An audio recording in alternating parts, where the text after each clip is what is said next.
Welcome back to the deep dive. So if you're a professional in, well, basically any field today, you've probably internalized a certain rule about leadership, Oh, yeah. that it's this relentless self-directed climb. It's all about strategic plans, those innovation targets, KPIs, and just, sheer willpower to get it all done. But what if that conventional wisdom isn't the whole story? What if it's actually incomplete? Exactly. Today, we're getting into a really counterintuitive principle.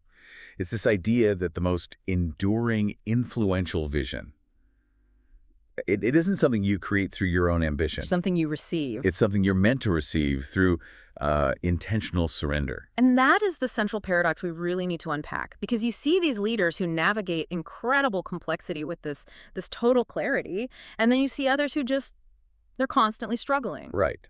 They can't articulate a vision that lasts. And our source material really digs into this, suggesting the difference is about letting go of personal ego, of those self-driven goals.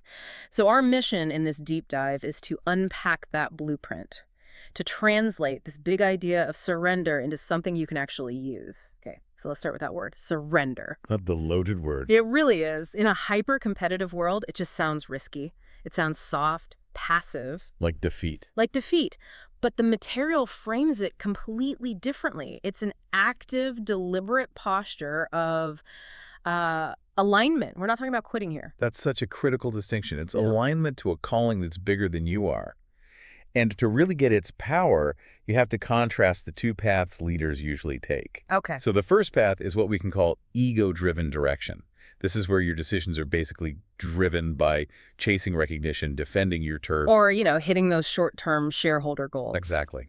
Gratification right now. So what's the inevitable outcome of that path, according to the research? Well, the outcomes are often fragmented. They're short-lived. Or, frankly, just profoundly unfulfilling. You hit the quarterly targets, sure, but the mission feels arbitrary. You get a quarterly high, but there's this spiritual deficit that builds up. You're building programs for applause, not for actual enduring purpose. Okay, but I have to challenge that a little. Yeah. In a market that rewards speed and aggression, isn't chasing those short-term wins? Isn't that necessary just to survive? Long enough to get to the bigger vision. That is the tension, absolutely. But the blueprint argues that a vision built on self-interest is just. It's inherently unstable. The alternative is this surrendered identity. Yielding personal ambition. And fear, yielding that to a higher calling. And that transformation, it unlocks unparalleled influence, foresight, and this is crucial, sustainable impact. The sources have this great anecdote about it. The successful leader, glass-walled office, built this kingdom of programs, name in all the magazines. All the external metrics say winning. Totally. But then they admit to wrestling with this question. Who am I beyond these achievements? What does it mean to lead when the applause fades? That just perfectly captures it, the hollow crown. Yeah. When ego is minimized and, divine guidance is prioritized, clarity emerges. It's not this forced product of exhaustive analysis. It's a revelation. It's a revelation of purpose. And it shifts the whole dynamic from what do I want to build to make myself look good to what am I being called to steward that will actually serve others. So if surrender is alignment, then we have to talk about what we're aligning to. Right. And that brings us to the strategic blueprint in the source material, which is really the anchor for this whole model. It is. The blueprint anchors purpose in divine constancy. Yeah. So, for instance, you take a principle like the one in Jeremiah 29.11, that God's plans are for hope and a future. That gives you an immovable center. An anchor in the storm. Exactly. It means divine purpose keeps going, even through upheaval and uncertainty. For a leader today, facing market volatility or, AI disruption, that principle is strategic guidance. So decisions are guided by something eternal, even when your own control feels limited. Severely limited. I think that reframes our whole identity as leaders, doesn't it? It moves us away from being the sole manufacturer of our own destiny. Completely. Which leads right to the core principle of stewardship in Ephesians 2.280, that we're equipped for specific acts of purpose that are already prepared for us. So leadership becomes less about manufacturing and more about discovery. Yes. Vision is discovered. It's not manufactured. Your leadership becomes about faithful stewardship of a purpose that's already there, not building your own brand. And that concept, that's the historical root of what we now call servant leadership. We throw that term around in business schools, but its original context was Well, it was radical. Oh, deeply countercultural. Hmm. The blueprint contrasts worldly leadership, which is all about dominion and control. You see it in Mark 10 Right. with Christ's model of service, the symbol being washing the feet of his disciples. The sources are clear. Worldly ambition chases control. But lasting influence, that flows from spiritual surrender and integrity, never from coercion. Let's make this concrete. William Wilberforce. His fight to abolish slavery in 19th century Britain was this decades-long battle. Why is he such a prime example here? Because his vision wasn't rooted in political ambition. I mean, he definitely wasn't trying to win a popularity contest. It was rooted in a surrendered conscience. He was yielding to God's justice. Precisely. And it's easy to forget, this wasn't an 18-month project plan. This was 40 years of resistance. That kind of sustained commitment, that influence that changes society. It only comes from a vision that's much larger than political cycles or your own lifespan. This all sounds essential, but how does the person listening right now, who's just buried in their calendar and KPIs, how do they take this idea and make it a practical daily discipline? What are the actual mechanics of getting that clarity? Right, because surrender, as the sources define it, it isn't a one-time event. It's a continual posture of openness. It takes active engagement. It's a muscle you have to build. It is. And the blueprint details 3 disciplines that are all interrelated. They're necessary for aligning with that discovered purpose. Okay, give us the first one. The first is prayerful discernment.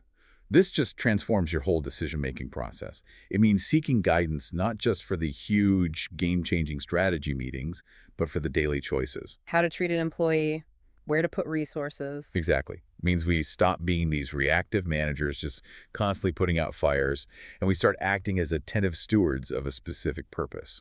But how do we make sure that our internal discernment isn't just our own wishful thinking? What's the check and balance on that? That's where the next 2 disciplines are key. The second is scriptural anchoring.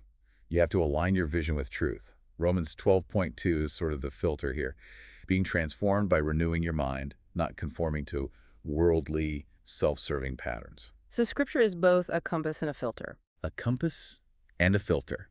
It makes sure your ambitions reflect God's values, not just the latest market trends. And since we can't just trust ourselves, that brings us to needing outside feedback. Precisely. The third discipline is community accountability. True surrender is reinforced by trusted counsel. You have to actively seek guidance from mentors, from spiritual peers. To challenge those personal biases. Yes, and to confirm whether your direction is really aligned with that greater purpose, or if it's just your ego wearing a clever disguise. And this is where the source material gives us this really powerful analogy, the process of winnowing. Think of it as the spiritual process of removing everything that isn't essential. You're separating the grain from the chaff. Surrender is that spiritual wind that makes the separation possible. So if we're practicing these disciplines, what's the chaff we're trying to let go of? The chaff is all the noise. The fear of what people think, the addiction to being busy, the demands of the ego, the self-deception about why we're really doing something. And the grain that's preserved. That's the clarity of God's will. It's authentic discernment. It's faithful stewardship. The sources even give us a practical tool for this. It's called the Vision Surrender Journal. How does that work? It's a really simple 3-step practice. First, you document the plan. Just write out your strategy, your goal, whatever decision is in front of you. Second, you identify control points.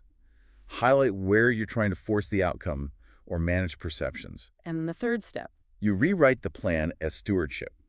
You reframe it, focusing only on the effort and the obedience required, and you let go of that compulsion to control the outcome.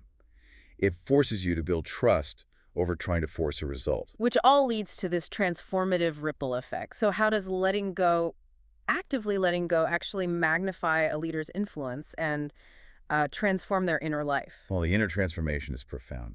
Surrender turns that internal anxiety, that relentless performance pressure we talked about, into a deep, enduring peace. Like Philippians 4 talks about. Exactly. The peace of God guarding your hearts and minds. Leaders find freedom from that compulsion to manage every single variable and from the pressure of constant self-validation. And then externally, how does that show up? How does it translate into real influence with a team or an organization? When leaders release that need to control outcomes, they automatically create space. Space for trust, for collaboration, for real innovation. Your authority stops being coercive. It's grounded in humility and service. Right, and people are drawn to that. They want to follow leaders whose priority is purpose over personal power. It even changes practical things, like how you allocate a budget. You shift from funding what serves your market dominance to funding what aligns with true, sustainable stewardship. That balance, the strategic vision with servant-hearted action, Mm. it's perfectly captured in the example of Nehemiah. Nehemiah is just a fantastic blend of prayer, planning, and practical leadership. His vision for rebuilding Jerusalem's walls was incredibly strategic, but he engaged his community with this servant-hearted focus. He was out there physically joining the labor. His influence didn't come from his title. Not at all. Yeah. It came from his unwavering priority, God's purpose, and calling over his own personal status. So, at the end of the day, what does this surrendered model mean for the longevity of a leader's impact? It means true sustainability, a vision rooted in discipleship and purpose in the formation of people that outlasts any program, any initiative, any market cycle. The impact isn't just on a quarterly earnings report. It ripples across family, the organization, the community, because the vision is carried by transformed lives, not just by an org chart. So, this deep dive has really shown us that true vision in leadership isn't about forcing an outcome through willpower. It's about intentionally aligning with a higher, pre-prepared purpose. And that alignment requires those active daily disciplines. Yeah. Prayerful discernment, scriptural anchoring, and radical humility. That act of winnowing the chaff of ego. It's a daily practice. Indeed. And the ultimate challenge presented in this blueprint really comes down to identity. We've seen that this grand purpose is sustained by small daily acts of surrender. So if true leadership is measured not by success or position, but by obedience and service, you have to ask yourself a very provocative question. Okay. What would it mean for your leadership if you fully surrendered not only your strategies and your methods, but also your deeply held identity, your ambitions, and your desired personal outcomes? That is a powerful paradox to reflect on. I'd encourage you to think about that and maybe identify just one area in your leadership where you can start practicing intentional surrender this week, even just by trying out that vision surrender journal. We'll catch you on the next deep dive.